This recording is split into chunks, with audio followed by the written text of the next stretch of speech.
Hustisya naman ang sigaw ng ama ng San Beda law student na namatay dahil umano sa hazing.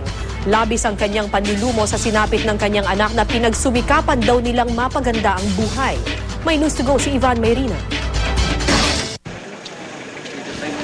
Halata ang pagkahapo ni Mang Lucito Reglos nang dumating sa Antipolo Funeral Homes mag-aalas 10 kagabi. Kasabay ng pagod mula sa halos 14 na oras sa biyahe mula Burgos, Isabela, ang panlulumo nang makita ang bangkay ng kanyang anak na si Marvin. Galit ang unang lumabas sa mga labi ni Mang Lucito na nagsasaka sa Isabela para mapag-aral ang anak sa Maynila.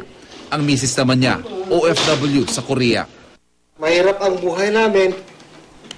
Pilit ko lang na pinag-aaral para maging maganda ang buhay ng anak namin.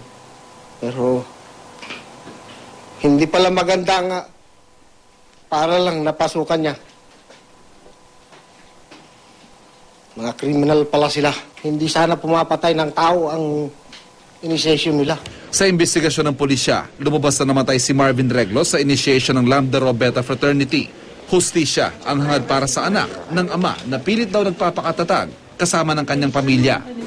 Sana tulungan niya kami. Huwag niyo kaming bitawan sa kasong ito.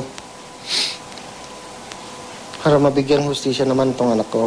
At hindi lang sa kanya ito, pati rin sa mga susunod na nasasama sa mga ganitong initiation. Ivan Mayrina, GMA News.